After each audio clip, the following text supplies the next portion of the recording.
So we're back with the I Beam Pulpit build, and what we're doing here is we want to make our final cut. I guess it's going to be a final cut.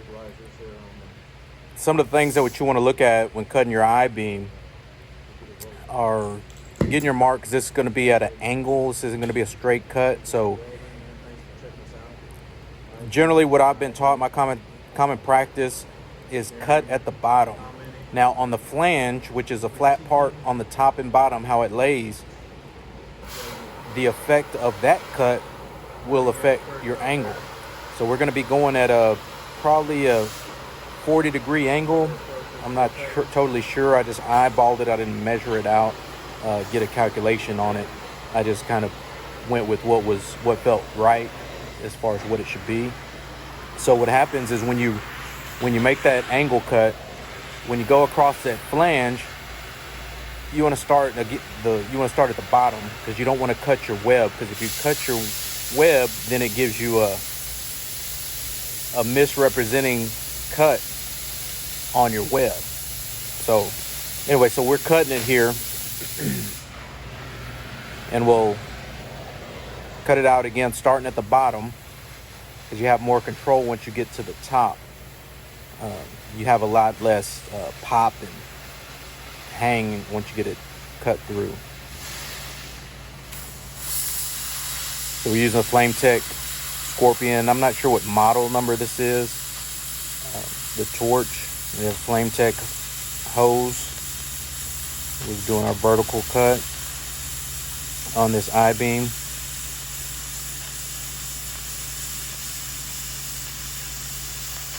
Now, I'm not the best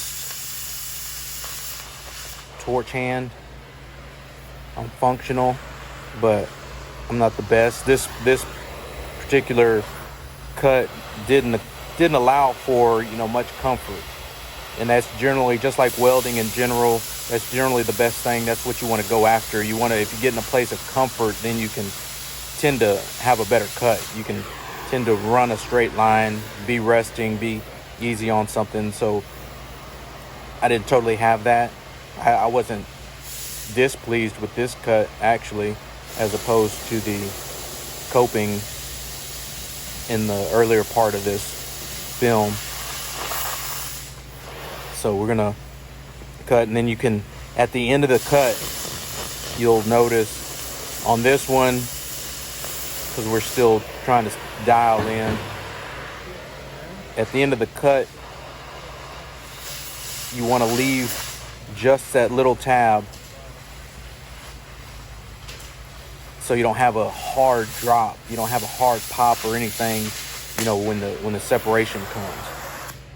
So now I knew I had this cut, and there was a little slag that was holding it together, so I was able to just pry it apart, and it came off pretty easy.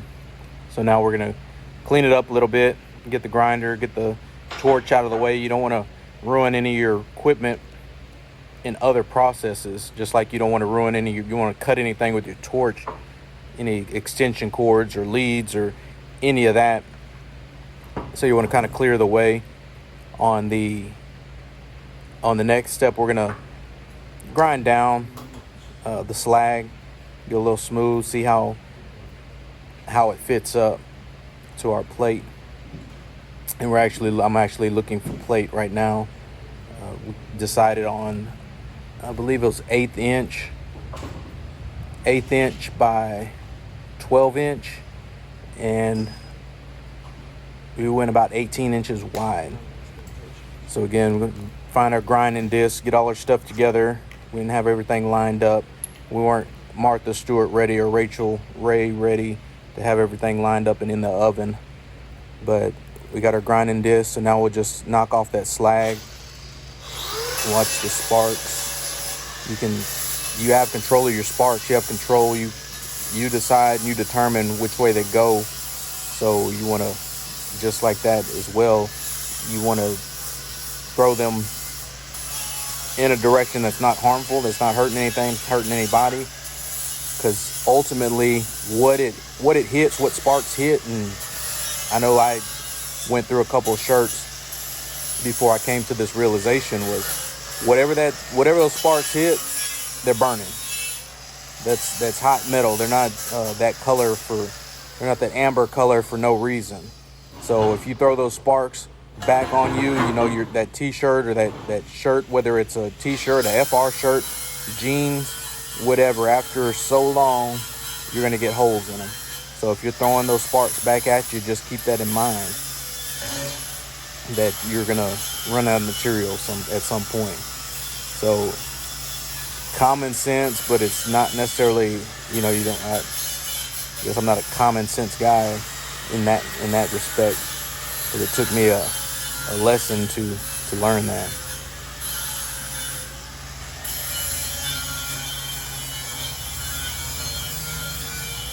So I didn't want to take away the natural color, because we like that blue steel. Is that blue steel? That blue steel look here on this part. So we wanted to maintain that. We just want to get the slag off, so we're not doing a whole lot of welding. We got a little bit of welding to do when we put our, what do you call that, our top plate.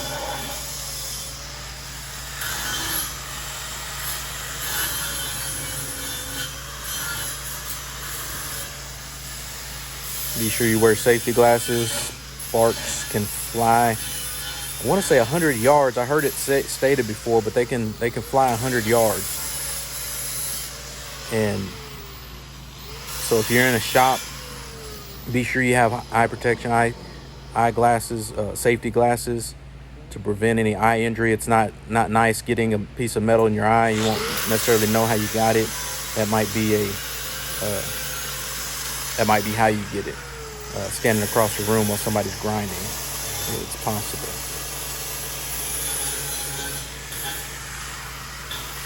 If it lands on the surface, I've had a couple of experiences, and one with glasses on, it got behind the safety glasses and got in my eye, and that one actually got in there pretty deep. They had to kind of go in there and get it out. The first time it was kind of on the surface, and they just used looked like a magnetized ice pick to get it off. It just jumped off. Pretty neat. But yeah, the last time, which was probably last year, it was one of those situations where it got, I guess a little, you could say, lodged in your eyeball. So they had to go in there and do more. It was more than just putting something right above it for it to jump on. It was, they had to invade my eyeball to get it out. All right, so we got this on the ground. It's standing up. We got a 6-inch. Got a 6-inch. I'm checking. I guess I'm checking again for a 6-inch. That it's still 6 inches. Doing some math there.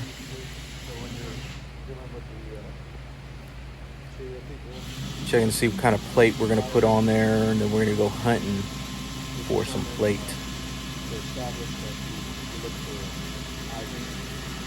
Height looks good.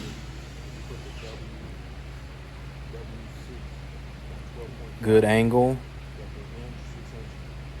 I Beam looks nice.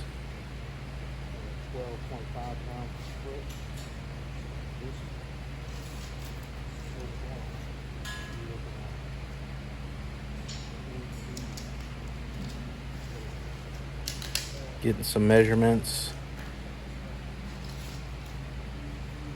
Seeing what the base looked like in comparison to the top. Didn't necessarily want to go as wide as the base, but I probably could have. So we came up with 18 inches. I'm not sure what kind of trigonometry, algebra formula I was doing there on the table, but ultimately decided on 18 inches wide. So if you like this content, and I see it's rocking a little bit, wasn't too comfortable with that. If somebody leaned on it, just pushed it a little bit, it's gonna probably tip over. So right there, I kind of made the decision I need to put something in the front and back to alleviate that. I didn't want to put anything bulky. I thought the first thought was another I-beam, that cutting that I-beam down and putting it the opposite way, but it was pretty invasive. It's just bulky. It's already a heavy piece, and I didn't want to do that. Let's get a measurement again. So this is measure 7 times, cut once apparently. So but yeah, so I didn't want to get that cut that I-beam, so we're looking to see what we can come up with.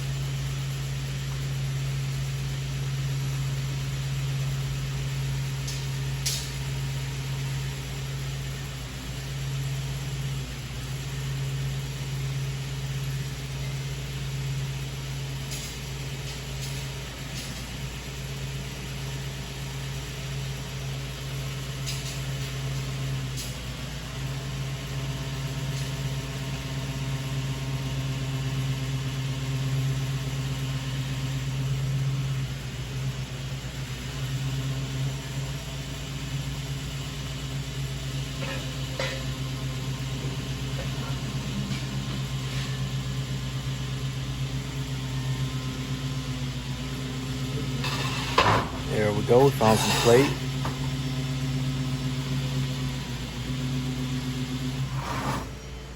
Now on our plate, this is 1/8 inch. I think I was looking for quarter plate, but 1/8 inch seemed to work out pretty good. Again, the weight of this thing, it doesn't need to be, we're not holding up a house, we're not building a house, it's not a structural build, so we just need functional. If we put heat on this, anytime you put heat on sheet metal, it's going to crinkle and bow and warp and do all kind of dances, and we don't want to do that. We don't want to do that in this aspect. We don't generally want to do it in any aspect. So not that you cannot but cut it with a torch, but as far as accuracy, cleanliness, we decided to go with the cutoff wheel here. So we'll mark it using a crow's foot. Now, if you're familiar with a crow's foot, the purpose of it, I know I try to get guys that work with us to utilize the crow's foot, because the crow's foot gives you more accuracy on your marking. If you make one mark, a little hash on your mark, you end up doing a lot more measuring, because where did that hash start? When we sharpen our soapstone, want a sharp soapstone so you don't have a big bulky line, have a sharp line. So where did that, going back to the crow's feet, where did that line start? Where did that mark start? So if you go and you come back to that point, it's like, well, I'm not totally sure if it's the beginning of the end of this hash. So you'll probably have to remeasure if you step away.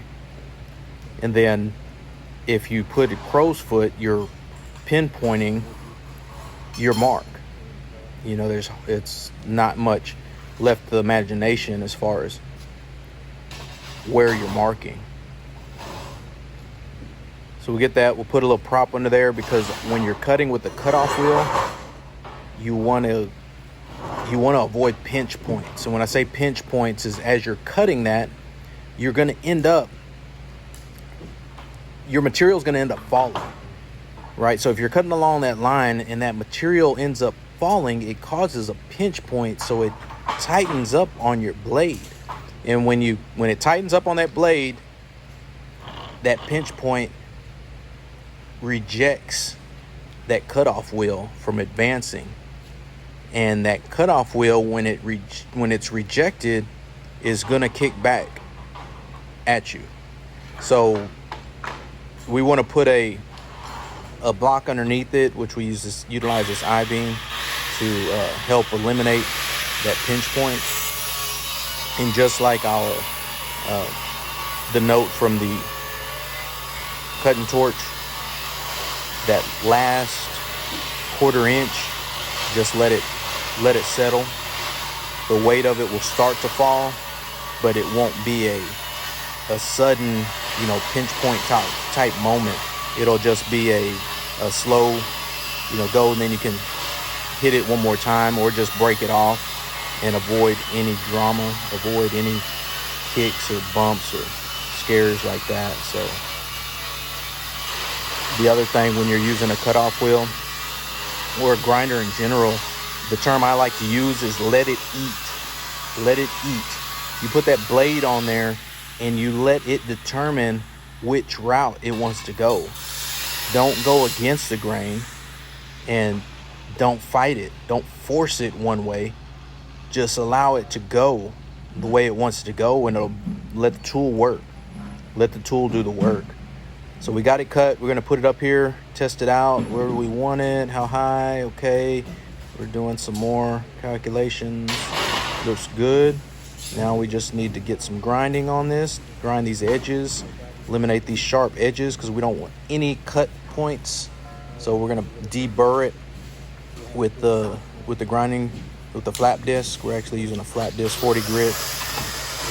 Not only are the 40 grit flap disc, or any flap disc, they're quieter than a hard stone. The hard grinding disc, man, they're just so much quieter, and I really feel like they're so much more effective on grinding. So just running that over. And then we got, what else do we got going on? I'm just gonna clean up the area a little bit. When you're working on a metal table, any type of weld table, you want to have a clean table. You want to make sure you don't have BBs, because BBs, little spray, that will cause a huge variation. When I say huge, I've worked in sheet metal shops where we're precision welding. So I think we had 5 thousandths tolerance, or 3 to 5 thousand tolerance on almost everything that we did. So if you put something on the table and you had a BB there, that would mess up your part. It would throw you out of tolerance. So even if you don't have that tight of tolerance, it's still effective. It still can affect what you're doing. So we got here and we got on table, clean it off. Now we're gonna mark our center point so that we can line up our top plate and get it going. I think that's it on this video. And yeah, if you like what you're seeing, this is part 3. We're gonna finalize this part. We had to take a break, but we get that lined up. We get it. Check us out. Subscribe, like, share, comment, tips. Give us tips and tricks. We're open. We haven't arrived totally yet, so we're learning on different aspects. So we're always learning. So if you got any of that, like what you see, again, share it. We're just here. It's our Saturday workshop project, I Beam Pulpit build.